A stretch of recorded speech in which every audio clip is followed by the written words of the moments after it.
Hello, and welcome to the Reinvent Your Reality podcast. I'm your host, Jen Palco. Welcome to episode number 5 of season 3 of this podcast. So happy you could join me here today, where we're going to do a fun little conversation about something called clout chasing. Now, I had the pleasure of having a nice conversation earlier today with a good friend of mine, Tara Aldridge. I've known her for many, many years since college, and we always seem to have these juicy discussions, usually on Instagram Live, but today I wanted to do things a little bit, mix it up a little bit, and do a podcast instead with her. And we're going to get into that in a few moments, but just before I get started, if you don't know what clout chasing is, not to be confused with cloud chasing clouds. No, clout chasing, Clout. And the definition of clout chasing, here we go. According to the good old internet, is a person who attempts to gain political or social power and influence, especially through association or conflict with public figures. And the definition of a clout chaser is someone who does and says things for the purpose of becoming more popular. Now, in this episode, we're gonna primarily talk about corporate clout chasing. And once we get into it, you'll understand more what I mean by that. But basically, companies using certain trendy topics in society right now for monetary gain, okay, for marketing reasons, advertising. But we're also going to get into a lot of with the social media stuff, because that's always a topic that just comes up and kind of fuels the fire of every conversation. So this is a good one. So stick around and listen in. And really happy you're here today to talk about this, because I think it's a big topic, and I think it's something that that's important, and that we need to be a little more aware of in society, use more discernment and all kinds of stuff. So without further ado, I bring you my discussion earlier today with my good buddy Tara, and where we talk about corporate clout chasing, piggybacking off of other people's stuff, piggybacking off of tragedy, something, pretty common these days with TikTok and things like that. But anyway, I will speak no more, and I will get right into it. So here you go. Enjoy.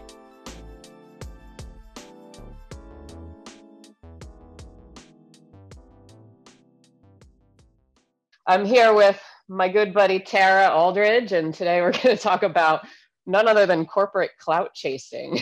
Yes. And if you don't know what corporate clout chasing is, it's basically gaining viewers or attention over someone else's popularity or current trends in society and pop culture and all kinds of things. And actually there's a few different things I wanted to discuss today. So we have corporate clout chasing, which is a good one, but also the world of empty likes, feeling compelled to like. This goes along with social media, obviously, which we could talk about for days. Feeling compelled to like and love people's posts without reading them or without watching their content and stuff like that. So I figured that was a good topic. And also piggybacking, which we see a lot right now, piggybacking off of tragedy and trends. So piggybacking off of, say, shootings and really horrible things. And just like this compulsion to always have to respond to certain things. So it's almost like, for example, we could use the example of the Will Smith slap, right? And the Will Smith slap on Chris Rock, it's like everybody felt the need to respond to this little instance, right? And it was this thing where if somebody didn't respond, it's like, okay, they don't care, or that sort of thing, right? So I want to get into that a little bit too. But before I get started, so say, how are you, Tara? You doing okay? Good to see you again. Good to be chatting again. Yeah, usually we do IG lives over on Instagram, but today we're going to do a little bit of a podcast type deal. So yeah, first of all, I wanted to bring up, because I know you and I discussed this, Tara, how every day pretty much is a national holiday. Yes. and first, let me just say this podcast is brought to you by Air Conditioner Appreciation Week. Right? Which it is. But I just made a quick list. I Googled July 8th holidays, and I'm just going to give you a quick list of the holidays today. So Well, if you feel like celebrating, Tara, then you can do so. So July 8th holidays today is Be a Kid Again Day, Coca-Cola Day, Collector Car Appreciation Day, Math 2.0 Day, 2.0 Day, National Freezer Pop Day, National Ice Cream Sundae Day, National Milk with Almonds Day. What the hell is that? National Motorcycle Day, Scud Day. I don't know what that is. World Kebab Day, Worldwide Art Day.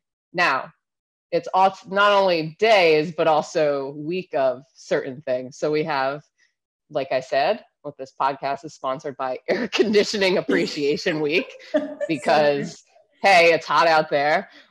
Be Nice to New Jersey Week. There's a good one. Okay. Creative Maladjustment Week. I don't know what the hell that is either. No Freedom clue. Week. National Aborigines and Islanders Day Observance Committee Week.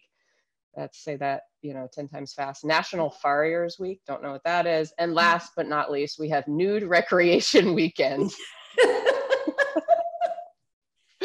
So there you go. I can tell, I'm sure you and I were both registering how many of those things were product tie-ins, like Coca-Cola Day. Absolutely. Let's sell some Cokes. And what was the other day was like National Bean Day. And we were joking around like, okay, today is sponsored by Bush's Baked Beans. Totally. Right? So that's what we wanted to get in today, how, these corporate companies, and you and I both come from corporate backgrounds, so we can kind of relate to the corporate world and how, say, let's use a good example of June was Pride Month, right? Mm-hmm. So all the flags come out and all the companies and pharma companies and any kind of companies jump on, supporting Pride and the LGBT community.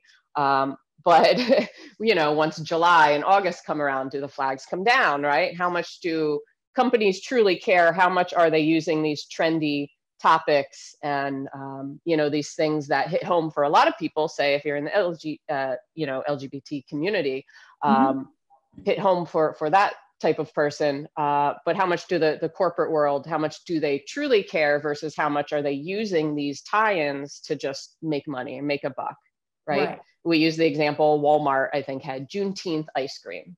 Right. And everybody is like, what the F is Juneteenth flavored ice cream, right? Exactly. So what are your... have a Pride ice cream? Did they have any kind I'm of... sure they did, and I'm sure it was rainbow colored, whatever, like Starbucks has the rainbow Frappuccino, whatever they're called.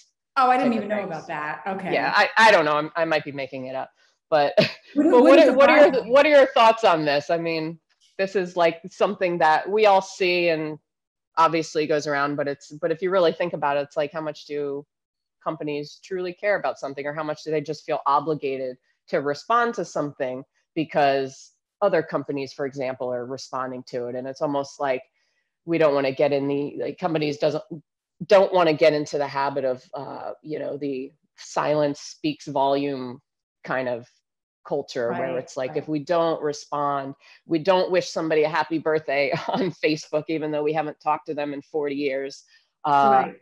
Does it mean that I don't care? Are they looking at me? Are they judging me for that type of thing? So What do you think? Yeah, I think that you're totally right on both points. And I think those are sibling points, because if they're silent on something, they're going to lose popularity and they're going to get backlash, which means they won't be as profitable. And they can also do things that make them more profits that don't have anything to do with being seen as, all these companies are woke and inclusive. But I think there are other ways that you can show that you're trying to help marginalized people that they're not doing. So like your example, there could be this big corporation and the people at the top are making billions of dollars. They have a lot of employees of color or gay employees, and they're not protecting them against harassment, or they're not employing a lot of them. If they do, they're getting paid peanuts. But then the people at the top who are not LGBTQ and not people of color most of the time are making tons of money that they don't need to have, but they're not putting that towards those communities that need it. And meanwhile, it's like, oh, well, I think we could make even more money for ourselves if we have Pride shirts and Juneteenth ice cream. So there are certain statistics, like your employee diversification and how you respond to what society knows as hate crimes. I'm not seeing anything positive happening there with these corporations, but I'm seeing a lot of product tie-ins that ultimately don't mean anything.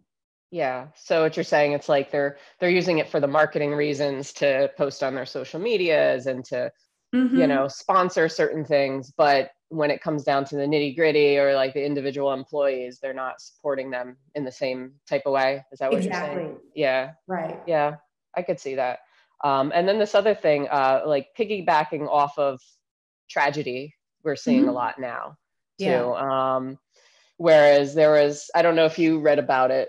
The other day I was reading something about this controversial, it was a TikTok video. TikTok is the worst for this. There's a controversial TikTok video of a nurse, and we don't know if she was an actual nurse or not. And she posted a video after she had lost somebody in OR, ER, something like that, after somebody had passed.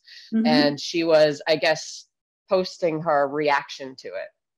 And a lot of people had an issue with this because it's like, okay, somebody died in your facility, and the first thing you think to do, oh, let's make a TikTok video on it for views, right? So we're seeing this a lot in society. So it's not only the clout chasing where we're trying to market off of just these, say, Pride Month or, you know, Juneteenth or certain, you know, whatever's trendy, whatever's popular, whatever we've designated as like the national holiday or air conditioning appreciation week, you know, let's make air conditioning appreciation week t-shirts and have events around it to sell more products.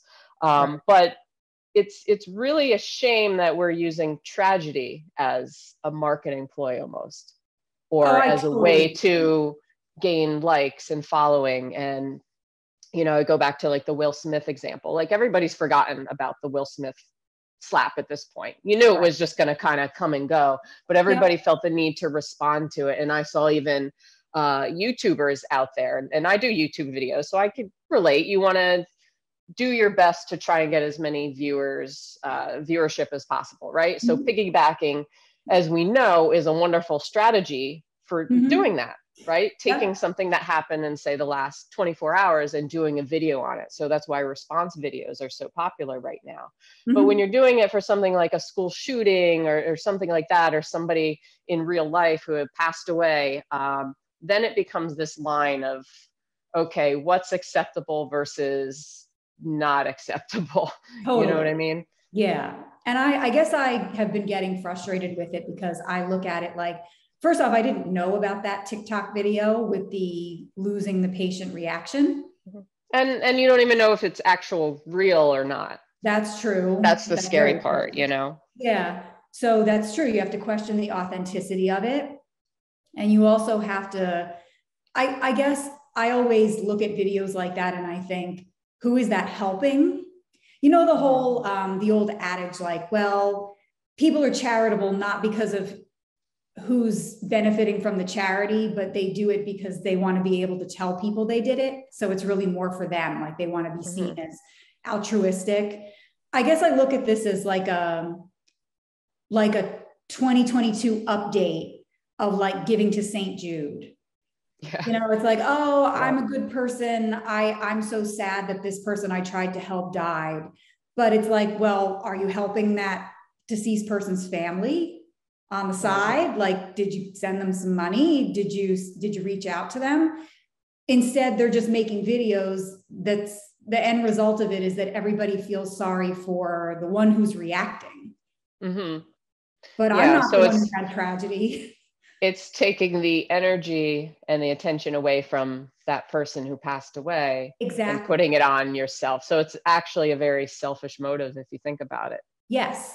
And we all do it. I mean, in certain, maybe not to that extent, but we all do it because we have egos and we're always in a way trying to fit in, and we're all followers, being our species. Like we all echo one another in some capacity, just living in society. So there's always going to be some degree of that within us, as long as we identify as this individual. And of course, we want to feel included. We want to feel loved. We want to feel liked. But it's become a society where we've definitely blown it out of proportion, I think, in a lot of cases. Yeah. And I will say I try to be empathetic, because if people are taking this approach, I think, well, maybe that's not how they're thinking about it. Like maybe they just look at this as therapeutic, like the public consoling them when they went through a hard time. Like I know I couldn't imagine. I understand it must be traumatic to be an OR nurse and lose a patient. Mm-hmm. But I guess it's good to not lose sight of what damage you might be causing. Like if their family member found out you posted this video and they've been like removed from the whole conversation at that point, it might make them feel even worse. Yeah. Like if I had a loved one pass away and somebody was like, oh yeah, we're not going to think about Tara or like Jen as the family member who's grieving. We're going to think about me. Right. Exactly. And actually, it goes to the point of like oversaturation, right? Yes. Where Mm-hmm. we're taking something that's very emotional, Mm-hmm. for families, and we're turning into something where and same with clout chasing, like we're oversaturating something so much where people just become desensitized to it, or they get sick of it. They get sick Mm-hmm. of looking at Juneteenth things or items in stores, and it gets into our heads where it doesn't have the same value anymore, right? Mm-hmm. This holiday, as you call it, this day that's supposed to be very special, doesn't have the same meaning because we've oversaturated it through marketing, through money making, types of strategies and that sort of thing. Yeah, it's very sad. And I guess it's taught me a lesson about just relying on good resources that don't get nearly as much attention. Like there's a really reliable source online, somebody who's been really helpful to me, named Erica Hart. She lives in New York, she's a Black, queer, disabled activist. And I can get my good information about Juneteenth from Erica Hart. The whole meaning gets so skewed, to your point, if you walk into CVS mm-hmm. or if you walk into Walmart. It's like, it's some warped fake version of Pride and fake version of Juneteenth. Like the people who make these products, I'm sure, don't even know all the facts about it. They just know that they can make money off it. Exactly. And then it's like, okay, once the month is over, then that's it. Like mm-hmm. you see the products disappear, you see the flags come down. So it's like, shouldn't you celebrate these things all year round? Right? That's the question. Right? I mean, I understand, and I totally, being part of the LGBTQ community myself, like I understand that, to have a month where you can feel supported and included and things like that. But then it's like, what about the rest of the year? It's like holidays. I always bring up the fact of holidays. And I always bring up this example.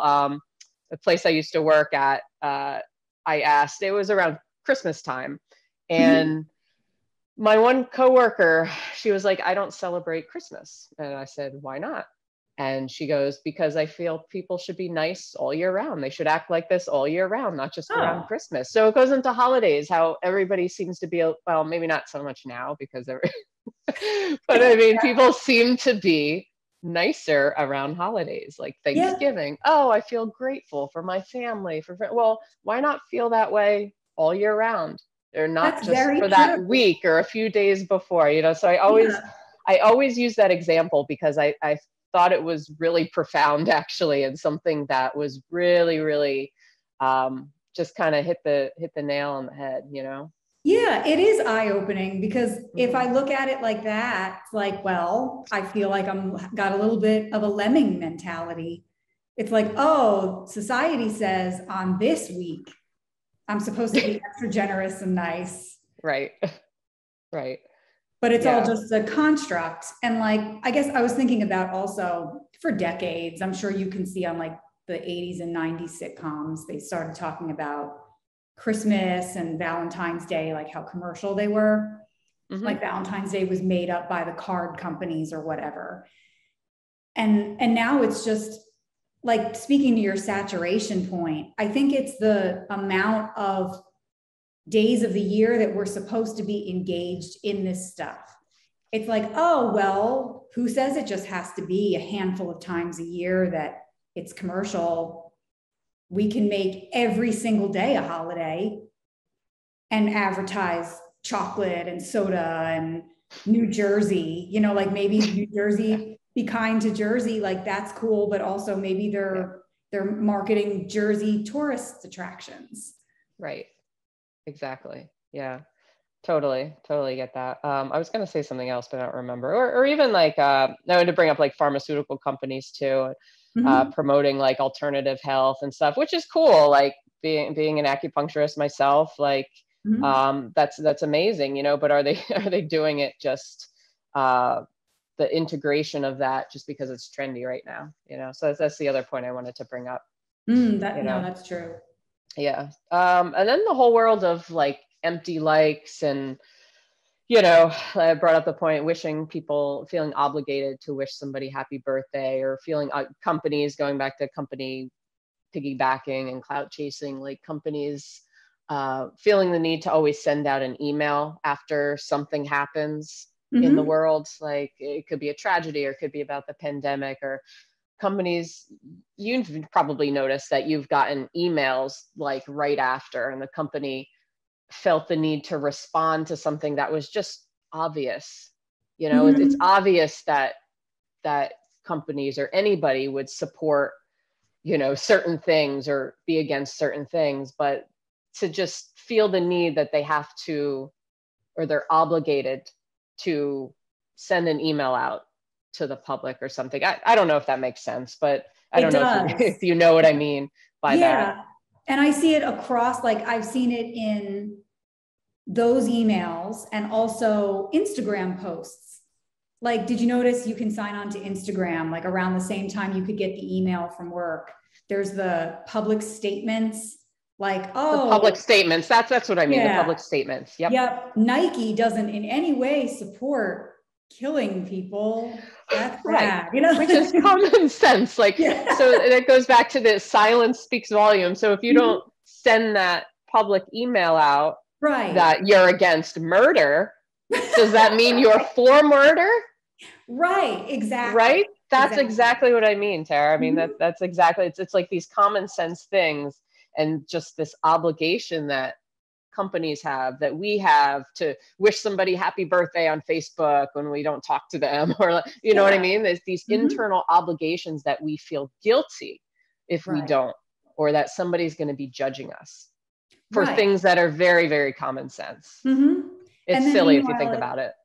What's that? It's silly if you think about it. It is. And it goes back to the whole, like at my job, we talk a lot about optics, not in this context, but in the business sense. Like, how does something look to a client? So I feel like that's what this empty likes thing is. And nobody digs and thinks, well, let's say there was no social media and I didn't give this person a phone call or like mail them a birthday card. Let's say we were in the ancient times where that's the way you communicate. Did people really get bothered? They would probably just think, well, we didn't have that good a friendship. But just because of the accessibility on your phone, you have to reach out to people. It doesn't have any more meaning than it would if it was 1986. Right. And you just say nothing. Yeah. So it's very odd.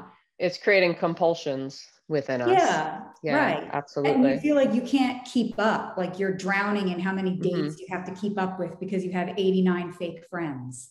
Right. And it creates not only a level of fake compassion within people, but also the need to respond to something, whether or not they feel strongly about it.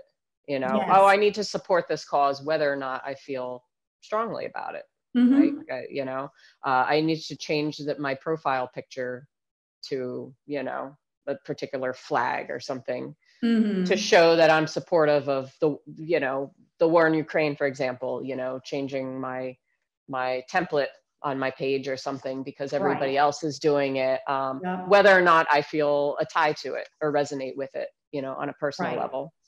Right. Yeah, good. I think that falls right in line with that whole optics thing. And that gets tricky because I know there has been backlash against people who are actually in, you know, like as a lesbian. If I were to just stick up a pride flag and be like, yay, you know, pride parade, but then like, I'm not really doing anything charitable, to help people. Like I'm not sending money to any good organizations or having conversations with people about how that thing they said might have been homophobic, then do I really deserve to put that flag up? Like the flag is for me marketing myself as like this ally that I really don't have the right to call myself. Yeah. You know, I don't know.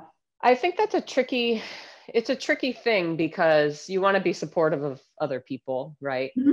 So in that way, showing your support does reach across other people and makes them feel better in a sort of way. But I understand completely what you're saying, that on the other hand, why are you doing it, right? Is it because you have friends in the community and you want to support them and you want to, you know what I mean? And you strongly believe, or is it a fake compassion thing? Is it just a fake thing that you're doing for attention, or because somebody else is doing it and you feel obligated to do it, whether or not you feel strongly about it? That's the question. And whether or not it matters, I don't know, but I wanted to talk about it anyway, because I think it's something that we see and we think about, but we don't think about. It's just, it basically, I guess the moral of this podcast is to have people be a little more attentive to when they're supporting causes or when they're doing things, and have their eyes open a little bit more to corporate marketing and advertisers out there. And instead of just going on gung-ho supporting and dishing out your money to these products and things, look for the underlying meaning, like whose benefit is this? You know, is it filling pockets of corporate CEOs, or is it actually benefiting the community? Is part of the money, say, for example, going towards a good cause, or is it just going to a couple people at the top who are using it for primarily marketing reasons? Exactly. So use your better judgment on things like that, and just kind of open your eyes a little wider to that kind of stuff. I think it's important. Totally. And I guess I've used a lot of this to examine my own behavior. You know, like if I'm going to do something online that's visible to people, it's like, well, what am I going to do along with that? You know, like that can make me feel better about myself. I can get reactions in my DMs like, oh yeah, ooh, good point. But what is that? What purpose does that serve you? It just strokes your ego a little bit, right? Right. Am I essentially what it comes down to? Yeah. So 100%. It's a shame. I don't see any momentum being lost. I think I'd like to see, I don't know if you have any offhand info about this, but it makes me curious how many of these extra national holidays we got during the pandemic. Because with everyone stuck home, would it be easier to just look on your phone and be like, oh, it's National Beer Day. I'm going to buy beer to drink in my basement because there's nothing else to do, you know? Right. Yeah. Well, you said what you brought up was the other day was like National Handshake Day, or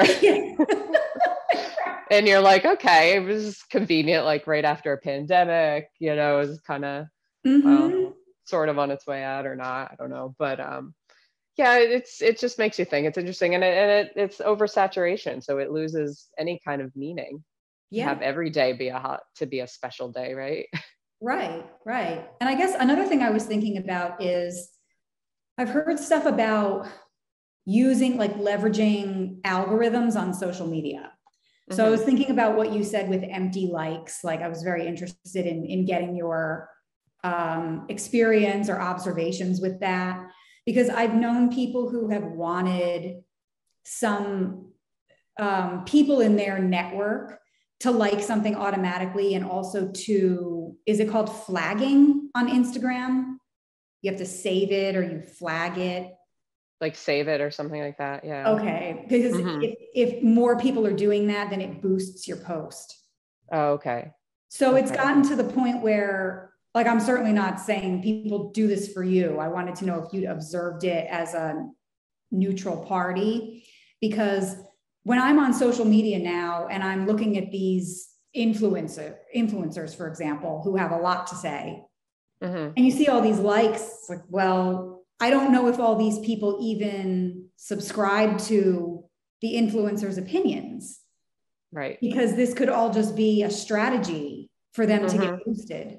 Yeah, and you can also pay for you could buy likes, you could buy subscribers too. Oh, And okay. quite honestly, I don't really pay attention to the algorithm stuff anymore. I mean, I would say YouTube is my primary platform that I like, and I'm not like super strategic. I'd rather grow in a more organic fashion than buy followers, and maybe that takes me a lot longer, but so be it. But I don't feel in my heart anymore. I feel like it would take away my just love for doing videos and for doing podcasts like this and stuff. And I don't know, maybe in a couple of years I'll be a hypocrite and I'll be like all about the algorithms and stuff, but I honestly, I don't care, I don't Yeah. care anymore that much, because I'm not set up to do it as a business. So maybe down the line, if I was doing it as a paid business and that was my only gig, then it might be different, right? Because that's my Yes. main platform, and I have to figure out how to utilize these tools and utilize these platforms to my benefit, right? Yeah. Oh, totally. Financial reasons. Yep. But yeah, there are all kinds of stuff, as far as social media. But yeah, I mean, that is an eye-opening point you make about how these people who have the online content have jobs just like everyone else.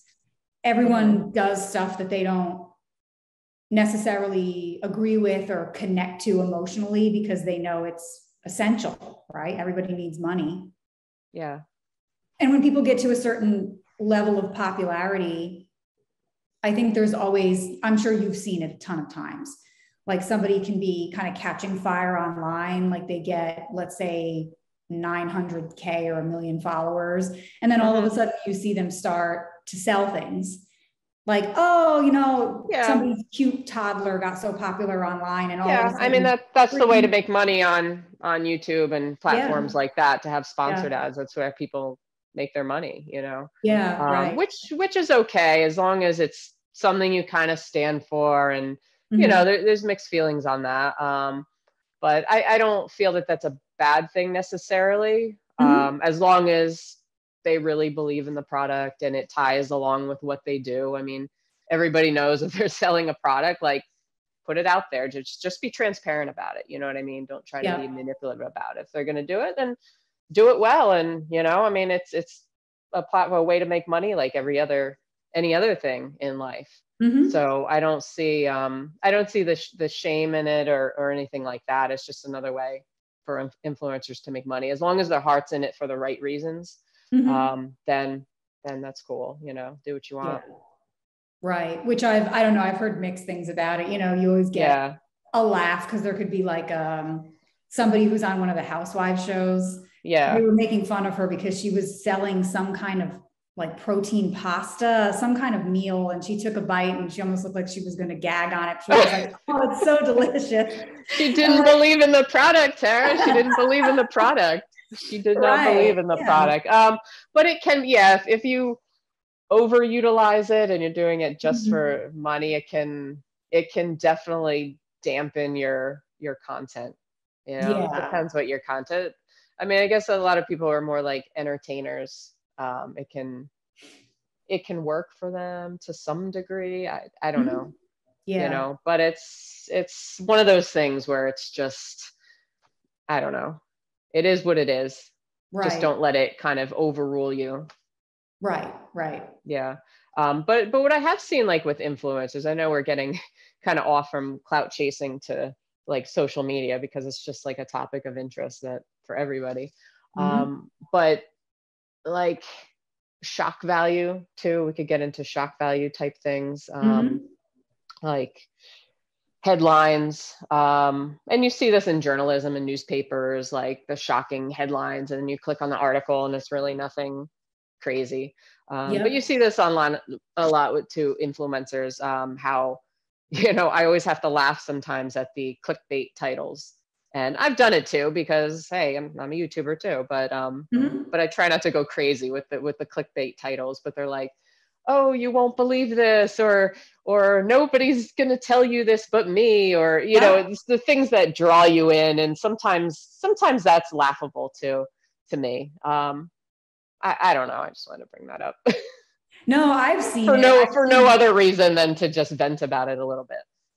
Oh yeah, I've definitely seen it. And I've actually gotten, I don't know if I've ever really vented to you about this, but I've definitely seen on YouTube videos that I've fallen for, like, we're going to sell our son, and then I'm like, whoa, they're selling their child. What's going on? Yeah. And then, you click into it and it's like something that's not, yeah, it's not literal. It's some misdirection. Yeah. But yeah. There was one the other day. I don't know if you know who Infinite Waters is. No. He's a psychologist, and I don't really watch his videos, but he's under my sub list. There was one the other day that was like, oh, I'm coming out or something like that, which just sounded like he was coming out to the world. And I knew it was clickbait, like, Okay. But, I didn't even watch like the whole video, but I knew, but it was kind of like an example of that, where somebody's like, ooh, like Infinite Waters is gay, or like, you know what I mean? Not say, I don't know if he is or isn't, but whatever, it doesn't matter. But that's the type of thing I mean, like these clickbait titles just kind of, I don't know, draw us in, kind of like clout chasing and piggybacking, how just marketing draws us in sometimes, and sometimes we're just unaware of it. Yeah. No, it's true. And also with what I think of as trauma porn, like when you're talking about the clickbait, if you go on, let's say CNN, it's almost like they're taking some kind of sick pleasure in being as like repetitively grim and graphic as possible. So like anytime, I guess I'll use the example of the train that crashed into Hoboken Station. I think that was in 2016.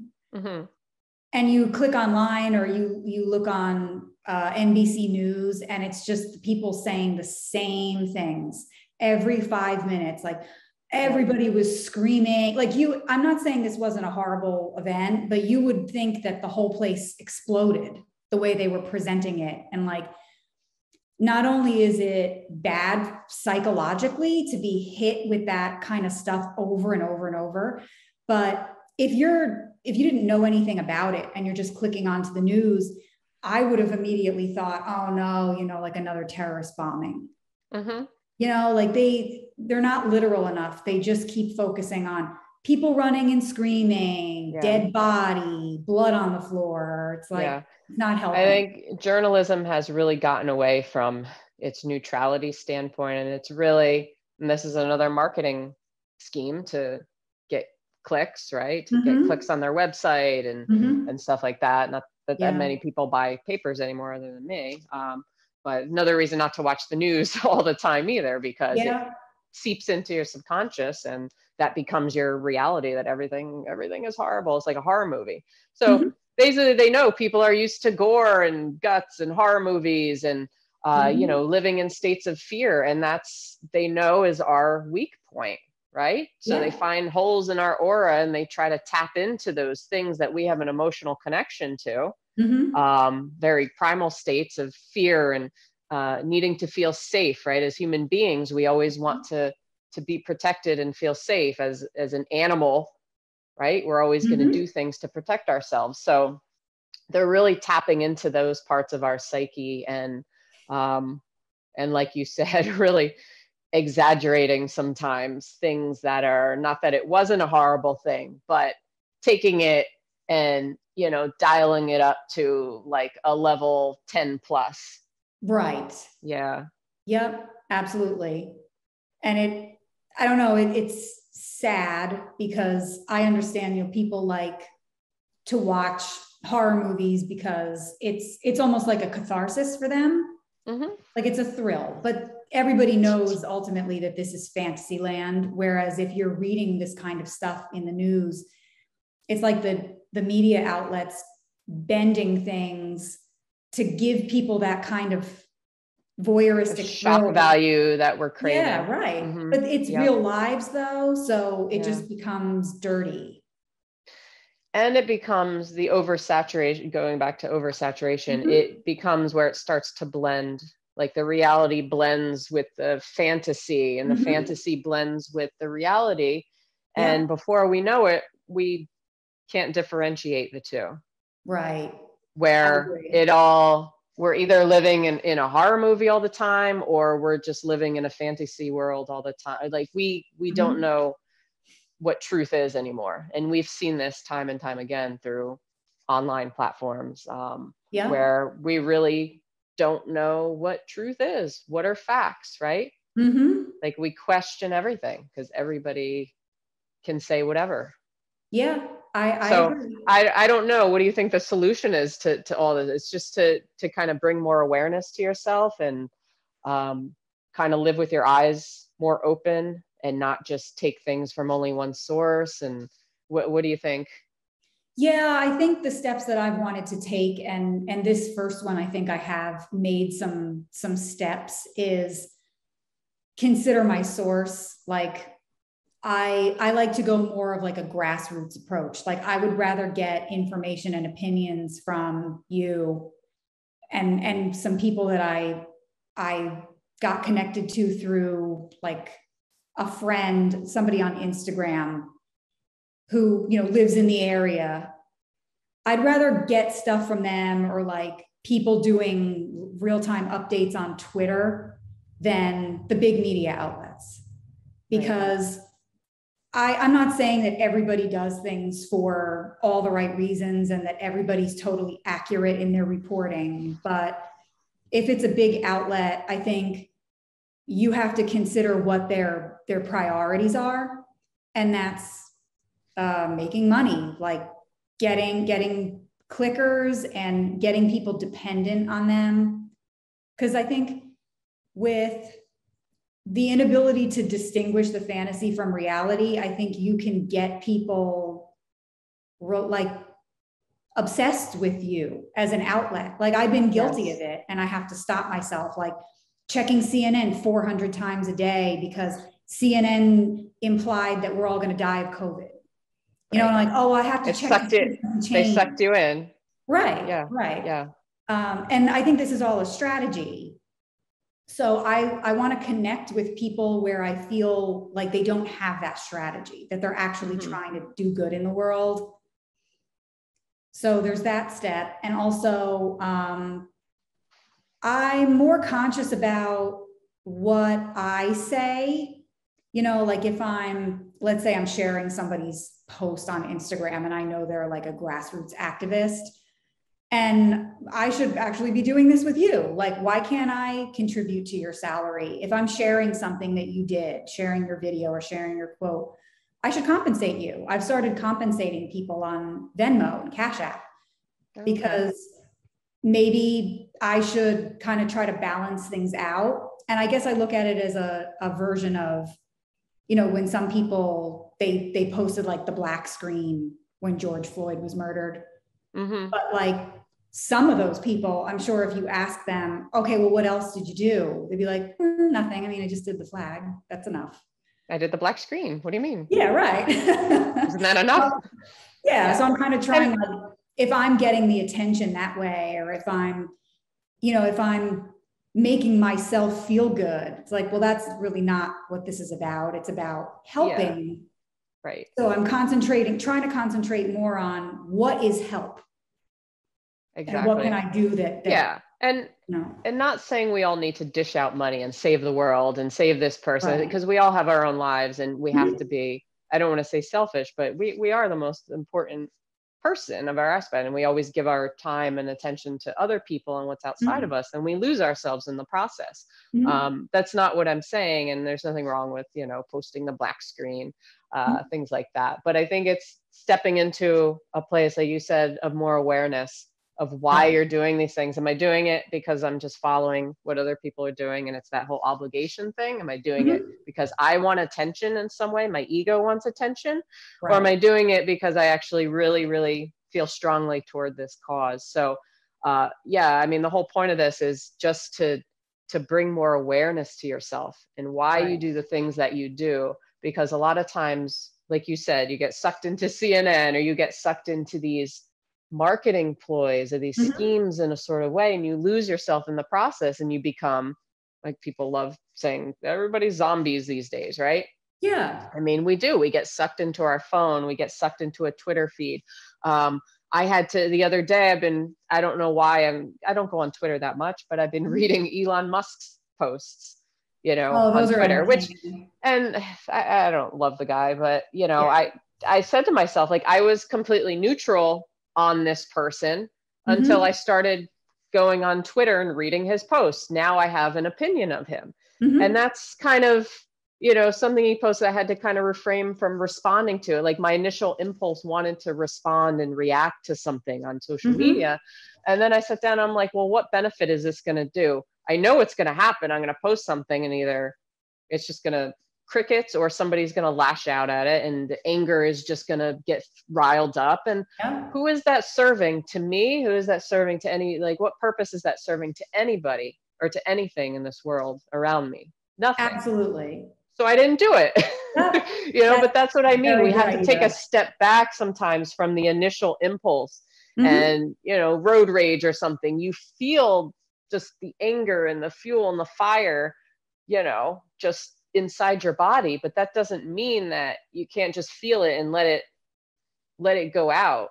Like, it doesn't mean that you have to marry the behavior to the reaction, the behavior to the emotion, whatever you're feeling. Like, that's not married. You Absolutely. always have a choice. You can feel it, Mm-hmm. and that's perfectly fine. You're going to feel all the emotions in your lifetime, right? You're Mm-hmm. going to feel angry. You're going to feel sad. You're going to feel disgusted at certain things in the world. But that doesn't mean that doesn't mean that you have an obligation to always respond or react in a sort of way, or in a Exactly. toxic kind of way. Exactly. Yeah. Mm-hmm. And I think that's a good way, particularly with what you just described, like that good choice you made on Twitter. Yeah, It feeds the narcissist. Like, I think it people like does. Elon Musk and Trump, with all of his inflammatory tweets, if they're seeing people post, well, I disagree and I think you're scum, that's satisfying to them, just like people supporting them is satisfying, because it's like, well, I'm getting attention. Yeah, and that's what is it? Any bad publicity is still publicity, right? Or Yes. whatever the phrase is. Yep. Mm-hmm. And yeah, what I see through, maybe not Donald Trump as much. I don't know. I think he just likes attention. But Elon Musk, I mean, obviously the guy's very, very intelligent, Mm-hmm. and he's posting a lot on Twitter. He's using this platform for his benefit. The more people respond, even in Mm-hmm. angry, negative ways, Yep. uh, criticizing him on his, pants that need tailoring, or, something stupid like that, to Right. him, it's marketing, right? Yeah. It's marketing. It's a marketing play. At Yep. least that's how I see it. That's my opinion of it, and of him, Totally. is that he's utilizing this platform because he knows how it works. He knows people are Mm-hmm. going to respond, but if he just has a neutral point and he doesn't react back to these people who are, criticizing him all the time, then Mm-hmm. it doesn't matter to him. But he's Right. utilizing the algorithms and the platforms to his benefit in some fashion, or it's going to Absolutely. be to his benefit at some point in the future. That's how I Right. see it. No, Mm-hmm. I totally agree. And I can see, I feel if I responded, like if somebody really made me mad on Twitter and I responded, just like when you're talking about the road rage temptation, it does feel good in a way in the moment, but my Right. experience has been following that, it feels lousy. Yeah. So it's like you're doing And yourself a disservice. it doesn't serve a purpose other than putting you and the cars around you in more danger, right? When you're in Right. that stage, like, oh, I'm going to tailgate this guy because he cut me off. Okay, what is that doing? Oh, it's putting your life more in danger because now you're more Right. prone to risking more of an accident. So that's where it becomes a thing where it can feel good to get it out, but it can also be very, very dangerous to just Yes. lash out, right? So we have I to think completely before agree. we act. Yeah. Yep. And then just more of that toxic energy we drive up in ourselves that it just festers. It's just not productive. Right. Absolutely. Yeah. Yeah. So what else? Anything else I think before I let you go today? did we cover everything? Because I know we did that, our famous digression. Did we cover everything you wanted about the clout chasing? Did you make all the points you wanted to? I guess. I don't know. Is there anything else that you think we missed on the topic? I mean, I'm sure there's more to it, but But yeah, I mean, I think it's just being more aware of, you know, why people do what they do, why companies are doing what they're doing. Yeah. Obviously we know, you know, national, you know, oh, they're marketing National French Fry Day and National Bean Day, or today is National, what is it? National Freezer Pop Day. So, you know, gets in our head, okay, I kind of feel like a freezer pop, you know? Yeah. Sponsored by yeah, whatever I pop mean, brands are out that's now. okay. If you want a freeze pop, then go get one. But just like be aware of why you're doing it, you know? Totally. Like, are you thinking for yourself because you're actually craving that, or is it because it just got into your head? And I don't know. Yeah. It's a slippery I slope. agree.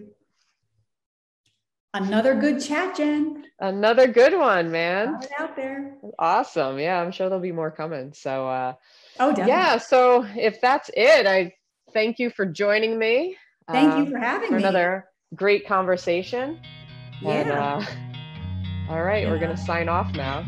All right. Well, take care, and I'll talk to you soon. Thanks, everybody, All right. for listening. All right. Thanks, Tara.